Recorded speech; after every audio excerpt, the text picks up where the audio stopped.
I still remember the first day I laid eyes on Maple Oak Hills, with its quiet streets, picturesque houses, and large maple trees that shaded every corner. I had visited a dozen neighborhoods before settling on this place, but there was an instant sense of rightness here. The roads were wide and smoothly paved, sidewalks free of cracks, and each lawn was manicured like a postcard. The real estate agent touted the homeowners association as a point of pride. She described it as committed to maintaining property values and ensuring harmony. At the time, that sounded perfect. My new job in the area offered me stability, and I longed for a neighborhood that felt calm, secure, and neighborly. After living in cramped apartments with partying neighbors, I was actually thrilled to pay monthly dues if it meant the yard stayed neat and disputes were managed with dignity. I would never have guessed that beneath the orderly surface lurked an HOA tyrant determined to micromanage my holiday cheer. I discovered the existence of Belinda Amnell, secretly nicknamed Karen by the residents, only after I closed on my house. A kindly older neighbor, Harriet, casually warned me, "Keep your yard in tip-top shape, or Karen will pay a visit. She's on the HOA board, and she lives for sending out warnings, especially around holiday seasons." I laughed it off, thinking Harriet was exaggerating. But as time passed, I learned that Harriet's cautionary words were anything but hyperbole. Karen was in her late 40s or early 50s, a tall woman who favored pastel suits and wore her hair in a stiff, short style that never seemed to budge, even in the wind. She walked the neighborhood in low-heeled pumps, notepad in hand, peering at each property for any sign of noncompliance. A bush too tall or a mailbox flag slightly crooked could earn you a friendly but firm letter. That was the rumor, anyway. I'd never interacted with her personally, until the week leading up to Halloween. My new neighbors were mostly friendly sorts, though many were reticent to speak openly about HOA matters. It was mid-October, and I was overjoyed at the thought of decorating my front porch for my favorite holiday. In the houses around me, I saw the beginnings of autumn decor, a wreath of leaves here, a row of small pumpkins on a porch there. But something felt oddly subdued. Where were the bales of hay, plastic skeletons, and spooky ghosts that I associated with the season? I asked Harriet about it, and she sighed. Karen has a track record. She usually tries to impose strict guidelines on how Halloween decorations should look. She calls it an HOA-approved theme, but it's basically her personal taste. If you deviate, she might threaten a fine. A lot of people just keep it simple or skip it to avoid confrontation. A younger neighbor, Tanya, who lived 2 doors down, chimed in. "Last year, I put a couple of fake gravestones and a giant inflatable witch on my lawn. Karen told me it was too garish and not in keeping with the elegant spirit of Maple Oak Hills. She threatened to file a complaint if I didn't remove it." I caved. Tanya shrugged. "Now I just do some autumn wreaths and call it a day. Not worth the hassle." This baffled me. Halloween was supposed to be about fun, creativity, and even a bit of spookiness. The idea that an HOA, or more specifically Karen, could bully the entire street into bland harvest decor made me bristle with defiance. I was new, and perhaps naive, but I had a rebellious streak. If Karen tried to impose a singular, tasteful style on my favorite holiday, I wasn't about to surrender without a fight. About a week before Halloween, I was on my porch, hanging a simple string of purple and orange lights around the doorframe. While not flashy, it gave a festive glow. I stepped down to admire my handiwork, nearly tripping when a voice behind me said, "Good afternoon, dear. I see you're getting ready for the holiday." Turning, I saw her, Karen in the flesh. She wore a pale lilac blazer, hair sprayed to perfection, and clutched a clipboard. She smiled tightly, the sort of smile that never reached her eyes. "Lovely day, isn't it?" I forced a friendly tone. "Yes, indeed. Perfect weather for putting up some decorations." She nodded, tapping a pen against her clipboard. "I notice your lighting choice. We do have a recommended color palette for Maple Oak Hills, rich autumn tones, primarily golds, reds, browns. We try to avoid neon or overly bright shades to maintain a sophisticated look. Did you review the guidelines in our newsletter?" I suppressed an inward sigh. I did read the general rules about yard maintenance and noise. I didn't see anything specifically about restricting Halloween lights to certain colors. These are just basic purple and orange. Her lips pressed together. "Well, we have an unofficial tradition of maintaining a cohesive style in the neighborhood. We prefer more understated harvest decor, cornstalks, discreet pumpkins, perhaps a refined wreath. The board has often found that bright, gaudy lights can lower the tone. I'd hate for you to invest in decorations that might not meet our aesthetic standards. I recognized this for what it was, a polite intimidation tactic, delivered with a veneer of courtesy. I appreciate the guidance, I said, keeping my voice steady. But I rather like these colors. I'm sure the holiday spirit can accommodate a bit of variety. Right. Karen's smile grew brittle. Of course, variety, within reason. We do have the right to ensure compliance if decorations stray into the realm of the excessively theatrical. She paused for effect, eyes drifting over my lights. Just something to keep in mind. Good day. She departed, leaving me with a twisted feeling in my gut. That had not been a friendly neighborly chat. It was a warning. Harriet and Tanya had been right. Karen was determined to shape the entire street's Halloween decor to her personal taste, using the threat of HOA authority. But I wasn't about to cave. That was the day I decided. If she wanted to push me around, I'd push back, with style. The next day, Harriet stopped by with a plate of cookies. She eyed my porch lights and said, "I heard Karen paid you a visit. Rumor travels fast." I nodded, taking a cookie with a wry grin. She tried to lecture me about an elegant aesthetic. I'm not a big fan of people telling me how to celebrate Halloween. She implied the board might take action if I go too big. Harriet sighed. She's done it for years. She'll rattle sabers about fines or compliance letters. Most folks fold under the pressure. We only get a few half-hearted jack-o'-lanterns and some cornstalk bows. No real spooky spirit. It's a shame. I set the cookie plate aside, a determined gleam in my eye. I think it's time someone confronted her. Maybe if I decorate boldly and show others we won't actually get in trouble, she'll lose her power. Harriet looked uncertain. You're new? Are you sure you want that bullseye on your back? She can make your life miserable with petty citations for other random infractions.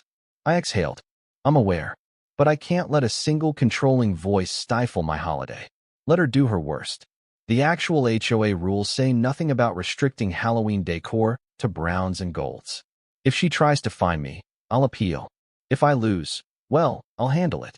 But I suspect she doesn't have as much official power as she pretends. Harriet gave me an encouraging nod. Well, if you need moral support, I'll be cheering from the sidelines. I'm tired of seeing the street so lifeless in October. That evening, I began brainstorming my plan. I'd always loved the atmosphere of a classic haunted house, swirling fog, eerie moans, flickering lights, and creepy silhouettes. My idea? Groaning mannequins that would stand sentinel on my porch, with hidden speakers playing low, unsettling moans. It'd be both hilarious and spooky. I pictured them dressed in tattered robes or old suits, each with a blank face or some simple monstrous mask. It would definitely cross Karen's line of elegant autumn flair. But it was still good, clean Halloween fun, and not obscene or overly graphic. I couldn't see any legitimate reason for her to ban it, besides personal taste. Over the next few days, I discreetly sourced materials. I found a discount store that sold full-body plastic mannequins, intended for clothing displays, for cheap.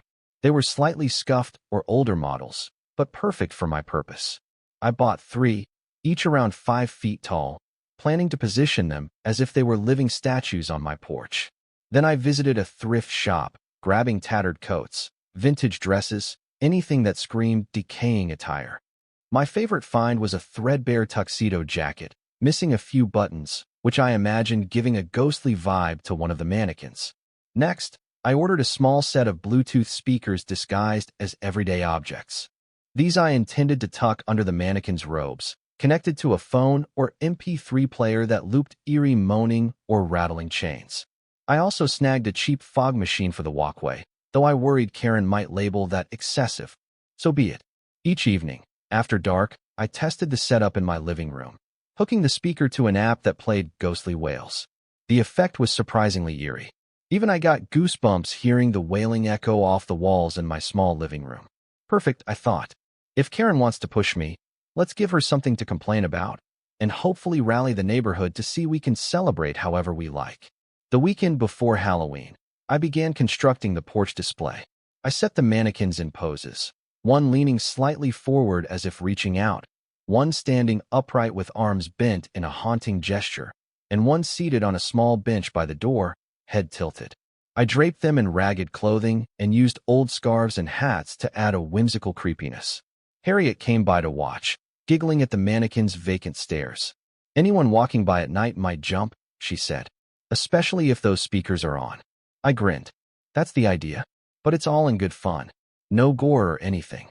Later that day, as if on cue, I found a typed note in my mailbox. "Dear resident, we have received concerns that your Halloween decor may not align with the tasteful autumn theme upheld in Maple Oak Hills. Large or frightening displays could distress neighbors or children. Please ensure all decorations reflect our community's refined standards, or you risk a fine for noncompliance." No signature, but I didn't need to guess. Harriet recognized Karen's style, with the references to tasteful, refined, and autumn theme. I read it twice, feeling my heart pound.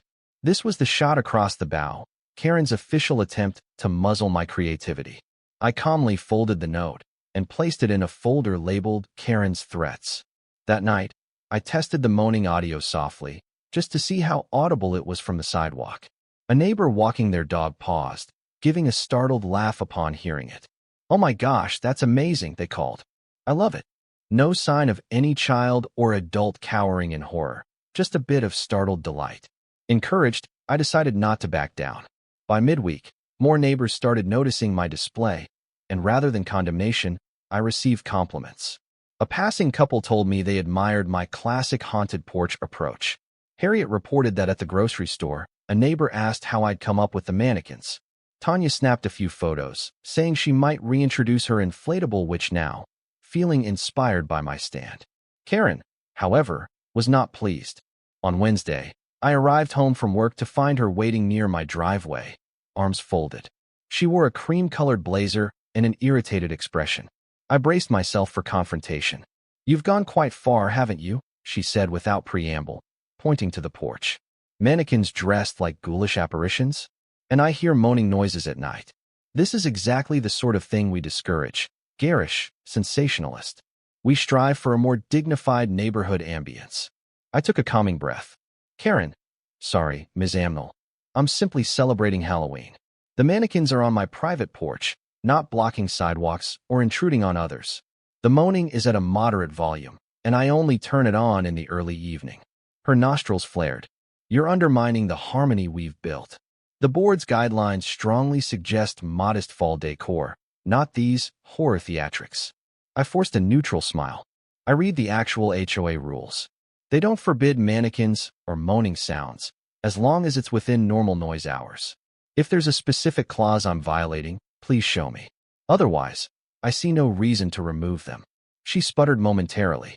"Your neighbors, some have complained. You're creating an eyesore, bringing down the tone, and it might scare children. The board can levy fines for any nuisance or unsightly display." I gave a shrug. I've actually gotten positive feedback from neighbors. No one's told me they're scared. If the official board wants me to change something, I'll attend a meeting and hear them out. But I think you're mixing personal preference with official policy. Karen's jaw tightened. "If that's your stance, expect an official citation soon. You'll see that ignoring our standards has consequences." With that, she spun and marched away, leaving me with a surge of adrenaline. But I refused to let fear overshadow my resolve. If she tried to find me, I'd challenge it. The next morning, a letter arrived from the HOA, posted in an envelope with the official letterhead. My heart pounded as I opened it. Inside was a typed statement. "Notice of violation, $75 fine. On inspection, your residence at address was found to have Halloween decorations that deviate from the recommended community aesthetic, including large humanoid figures and audio elements. This is deemed a nuisance and visual disruption by the HOA guidelines. A fine of $75 is imposed. Failure to remove or modify the display within 48 hours may result in additional penalties." I read it twice, anger sizzling in my veins. No reference to a specific bylaw, just vague language about nuisance and visual disruption. Precisely what I suspected, an arbitrary penalty. Furious, I reached out to Harriet, who confirmed that the HOA usually has a formal process for violations, requiring multiple warnings, not a random immediate fine. She suspected Karen had unilaterally typed it, but it came on official stationery, meaning she was using her board position to push it through. That evening, I emailed the entire HOA board. I had scrounged their addresses from the community directory to contest the fine. I wrote that I'd received no official hearing. The guidelines lacked any clear rule about visual disruption for Halloween decor, and that the notice cited no rule clause. I demanded a prompt review. Within hours, I got a short reply from the board president, Mr. Tanner, stating, "We'll place this matter on the upcoming meeting's agenda. In the interim, the fine stands unless reversed by vote or compliance. We encourage you to rectify the display in question." So they were backing Karen, at least partially. Or maybe they were just going through the motions. Fine. I decided to pay the $75 if forced, but I wouldn't remove my mannequins. Let them escalate. Maybe others would see that if we let Karen run roughshod, we lose our freedom to celebrate a harmless holiday. Word of the fine spread quickly. Tanya texted me in disbelief. "She fined you? That's crazy. Your display is the best thing we've had around here in years." Harriet came by with more cookies, her coping mechanism, apparently, and suggested I gather neighbor support. If enough of us speak up, the board might realize Karen's out of line. I decided that evening to host a small preview of my haunted porch for the neighbors, a casual get-together where they could see the mannequins, hear the moans, and hopefully voice their opinions about whether it was truly a nuisance. Harriet helped spread the word. We set it for Friday at dusk, offering apple cider and cookies on my lawn. Come Friday evening, about a dozen neighbors showed up, some older couples, a few families with kids, and even some curious new residents. We sipped cider as the sky darkened. I switched on the mannequins' hidden speakers at a low volume, letting faint groans emanate. A few younger kids approached, giggling. One boy tried to poke a mannequin, squeaking in mock fear when it wobbled slightly. The mood was playful, not traumatizing. Everyone seemed amused, if a bit spooked in that fun Halloween way. The general consensus from these neighbors? They loved it. One father said, "This is exactly what Halloween is about. A bit of harmless scare." Another older woman joked that she'd bring her grandchildren by for a haunted porch tour. Harriet overheard multiple folks complaining that Karen's control over decor had stifled the holiday spirit for too long. Some admitted they worried about retribution if they put up elaborate displays themselves. By the end of the night, I felt bolstered. I had allies. My mannequins were far from universally condemned. If anything, they were a welcome break from the sterile environment. Maybe this momentum would help me challenge the fine at the next HOA meeting. Meanwhile, Karen was nowhere to be seen, perhaps glaring from behind her blinds or biding her time. The official HOA meeting was scheduled for the following Monday evening in the community center, just 3 days before Halloween itself. The timing felt apt. Would they force me to dismantle my display mere hours before the holiday? Harriet told me that Karen had put the Halloween aesthetic compliance issue as a prime agenda item. She'd presumably rally her supporters, claiming the mannequins were an eyesore. I spent the weekend gathering evidence to defend my position. I printed the actual HOA bylaws, highlighting that only excessively loud or offensive displays could be subject to fines, usually after multiple warnings. I also listed a half-dozen neighbors who, if needed, would attest they found my decorations entertaining and not offensive. I carried photos of my porch from daytime and nighttime, so the board could see it was not some grotesque gore fest, just a playful, spooky atmosphere. Finally, I printed emails from the neighbors praising the display. All the while, my mannequins stood vigil, moaning gently from dusk until about 10 p.m. I didn't want to push noise levels too late, mindful that normal courtesy hours ended then. Harriet teased that the mannequins were like silent protesters, but I replied that they actually weren't silent. They were quietly haunting. Come Monday evening, I walked into the community center with a thick folder of documents. The atmosphere was tense. About 30 residents packed the small hall. Up front, behind a long table draped in white cloth, sat the HOA board of 5 members, including Mr. Tanner, the president, and, naturally, Karen. She wore a neutral gray suit, lips set in a determined line. My heart pounded as the meeting commenced with mundane items, landscaping budgets, a reminder about parking permits, until at last, Mr. Tanner announced, "Next item, the Halloween decor fine for house, my address." Karen wasted no time. She launched into a prepared speech about how Maple Oak Hills had a tradition of tasteful harvest decor, emphasizing understated fall colors, minimal bright lights, and no gory or horror-themed displays. She waved a few sheets of paper, claiming these were complaints from residents who found my mannequins disturbing. She used words like distasteful, eyesore, and overly theatrical. I sat quietly, letting her finish. Meanwhile, Harriet, seated behind me, gave me a supportive pat on the shoulder. When Karen finished, Mr. Tanner turned to me. "Would you like to respond?" I rose, swallowing a surge of nerves. "Yes, thank you. First, I'd like to note that the official HOA bylaws do not mention a mandated color scheme or ban on spooky decorations. The only references to holiday decor are about safety, obstructing sidewalks, or obscene content. My display is on my private porch, away from the sidewalk, and it's not explicit gore or anything obscene. It's moaning mannequins in costumes. That's a recognized Halloween tradition, harmless fun. I distributed photos to the board. As you see, it's not overly graphic. I also have statements from neighbors who say they enjoy it. If Ms. Amnell has complaints, I respectfully request we see them. But even so, taste is subjective. The guidelines do not empower the HOA to fine me for not matching a certain style." Mr. Tanner looked thoughtful.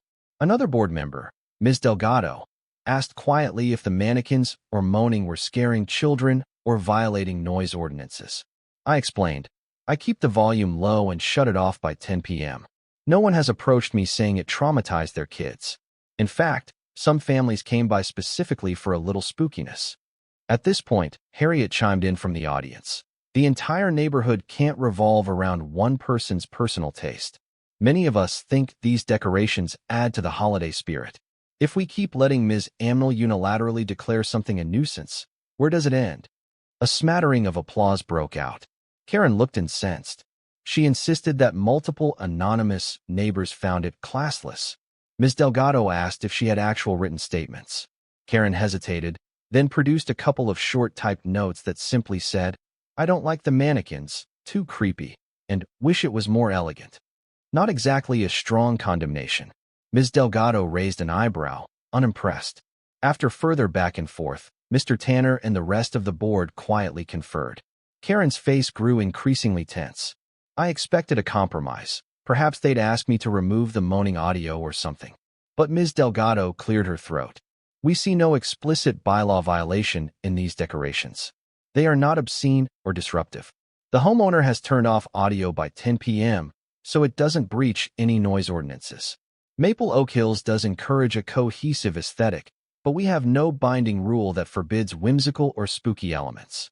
Therefore, the fine is not justified by existing regulations." My heart leapt in relief. Harriet beamed. The board president added, "While we respect Ms. Amnell's desire for tasteful themes, we must also respect individual creativity, especially for a holiday that many celebrate differently. The fine is rescinded, effective immediately." An audible sigh of relief spread through the audience. A few neighbors even clapped. Karen's lips pressed together so hard they almost vanished. She attempted a final protest, but this sets a precedent for any manner of gaudy displays. Yet Mr. Tanner calmly ended the discussion, stating, "We must follow our bylaws, Ms. Amnell. That is our precedent." Walking out of that meeting, I felt a surge of triumph. The $75 fine was nullified, meaning Karen's attempt to strong-arm me had failed. Neighbors congratulated me, some shaking my hand. Tanya said she felt emboldened to put out her own spooky decorations again. Harriet exclaimed, "I'm so glad you didn't let her push you around. That was exactly what we needed to show she can't just impose her personal taste." Of course, Karen was livid. She glared at me from across the room, but said nothing. Over the next few days, I noticed her patrolling the street with renewed vigor, as if looking for petty infractions, trash cans left out too long, driveways needing power washing. Harriet warned me that Karen might retaliate in subtle ways, but I found no official violation letters or anything. Perhaps the board's public ruling forced her to back off. Meanwhile, my porch mannequin stayed up. In fact, I added a few finishing touches, a flicker light under the bench to cast ominous shadows, and a small plastic crow perched on one mannequin's shoulder. Kids squealed in delight whenever they passed, and a few brave ones posed for photos. The moaning audio remained softly looped from dusk until 10 p.m., just enough to impart spookiness without disturbing the peace. Karen's anger simmered. But without the board's backing, she was powerless to force me to comply with her refined autumn theme. Even so, I occasionally glimpsed her across the street, arms crossed, glaring at my porch. Harriet said Karen was ranting to anyone who'd listen about tasteless mannequins. But the tide had turned. More neighbors put up skeletons, witches, or strobe lights. A wave of Halloween spirit blossomed as if everyone realized they could enjoy the holiday without fear of retribution. When October 31st finally arrived, Maple Oak Hills felt more alive than ever. Pumpkins glowed on many porches, and some yards boasted spiderwebs or lit-up ghosts. Tanya's inflatable witch soared once again in her front lawn, cackling with an internal speaker. Harriet set up a candy station with a scarecrow that collapsed if someone triggered a hidden wire. Even families who used to avoid big decor took small steps, placing luminous skeletons or spiderwebs. A sense of collective joy filled the air. As dusk settled, children in costumes paraded through the streets with parents trailing behind, collecting candy from porch to porch. My own porch display garnered squeals and laughter. The mannequins, illuminated by a dim red spotlight, let out periodic moans. Some kids crept up cautiously, then giggled or shrieked in delight when the moan echoed. A few older kids even asked me how I made them. I happily explained the hidden speaker trick. On the sidewalk, I glimpsed Karen trudging by, her expression thunderous. She wore no costume and offered no candy, simply scanning each house as if searching for some last-minute transgression. She paused at my driveway, scowling at the line of kids receiving candy from my big bowl. For a moment, I thought she might try to scold me in front of everyone. But with so many neighbors around, she just tightened her jaw and walked on, defeated.